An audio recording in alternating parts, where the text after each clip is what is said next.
back this morning amid fears of a possible trade war between the U.S. and China. The Dow now at the lows of the morning, down 95 points. Beijing is hitting back against President Trump's hike on steel and aluminum imports with brand new retaliatory tariffs of its own on 128 U.S. products. Starting today, China is raising its import duties by 15 to 25% on American pork, fruit, wine, aluminum, and other commodities. Joining us right now, House Freedom Caucus member, House Foreign Affairs Committee member, Congressman Ron DeSantis of Florida. Congressman, good to see you. Thanks so much for joining us this morning. Good morning. Happy Easter, belatedly. And to you, happy Easter. Thank you so much for that. What's your take on Beijing's retaliation this morning? It seems that it was at least somewhat targeted in the sense it didn't go after really significant exports like soybeans and beef. These seem to be products that the Chinese could probably do without, or at least do with it in smaller measures. And so I think this is another escalation. My hope is at this point that the Trump administration will be able to negotiate with China to try to ameliorate some of the outstanding issues, give us more access to some of the Chinese markets, maybe address some of the intellectual property theft. But I think if this keeps escalating, that's probably not going to be good for either side economically. So the Treasury is writing the rules right now. You know, China has, what, 10 industries that are off limits to foreigners. Do you want to see something like that here? Do you want to see industries that are identified that are off limits that you can't own more than 49% of it if you're China, like China does to everybody else? Well, I think reciprocity, you're going to have to look at that. I mean, China can't play by a different set of rules than everybody else, and that's really what they've been doing for an awful long time. President Trump's really the first one to really call this out and try to take meaningful action about it.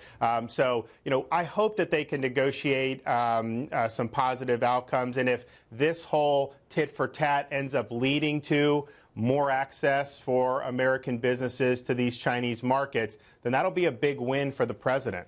I mean, Congressman, we knew that there was going to be some response on China's side. Do you think this is more or less than we expected?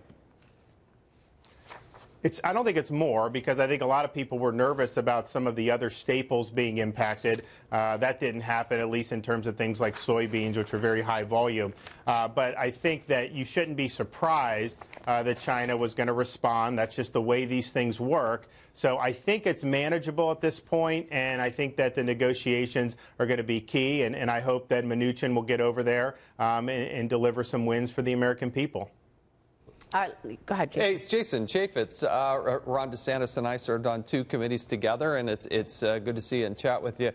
Earlier, we spoke with the Daily Caller reporter about the scandal on the IT side there in the House. 44 Democrats bypassing a background check and consequently a major breach of data. Is the Oversight Committee, is anything happening in Congress to hold Debbie Wasserman Schultz accountable on this? Well, I wish the Oversight Committee were looking at it. This is something that I think needs to be dealt with. I've requested the ability to do that. As you know, Jason, guys like me and even you as the chairman, we don't just investigate what we want to. I mean, this goes through the leadership. It needs to be approved. And I think the House leadership has not wanted any of us to get involved with investigating this. But the number of issues that are outstanding from this are really, really troubling. I mean, the background checks, these guys had huge red flags. You had some of the Awan family were getting paid 6-figure salary and not even showing up. One of the guys was working at McDonald's. They had this kind of fake car rental outfit. They're going back and forth to Pakistan. Imran Awan had associations with a Hezbollah-linked figure in Iraq. They're sending money overseas. And yet this is all just going on, and no one was asking questions. And so, yes, I think that you obviously need to figure out what damage was done by the Awans. We know there was a massive data breach. What extent did that happen? Was it tied in with any nefarious influences overseas? But you also have to look at the conduct of these Democratic members of the Congress. Why did they let this happen? Was there some underlying reason why the Awans were basically given free rein to run a scheme inside the Congress where they're getting paid for no-show jobs and they have basically unadulterated access to these members' servers? Right. One of the guys was 20 years old and his starting salary was $165,000. Who makes that? I mean, and not only that, but the Daily Caller investigative reporter Luke Rosiak was just with us, and he said maybe these guys have something on the congressional Democrats. Here's what he said about these new developments this morning. Watch this. Why are the members ignoring this? I mean, this is the biggest story that you never hear about. It's a hack on the Congress by foreigners, and the Democrats didn't care about it. They didn't stop it. These are the same people who are talking constantly about cyber breaches in Russia. And if you care about one, you got to care about the other.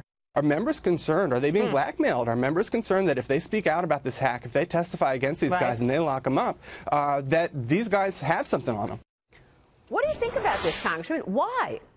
Do you have any idea why these guys are given all this leeway? There is no good explanation, or at least no obviously innocent explanation for this. This just should not have happened, and the amount of information that was accessed is really, really troubling. Incidentally, too, I mean, we talk about some of the issues that Congress is dealing with about, sexual harassment, treatment of women. Well, Imran Awan, he was involved with all kinds of stuff that was really, really bad in his personal life. These are things that would have been discovered had they done the proper background investigation. And so this thing really, really stinks. There is an ongoing criminal probe, and Awan's been indicted.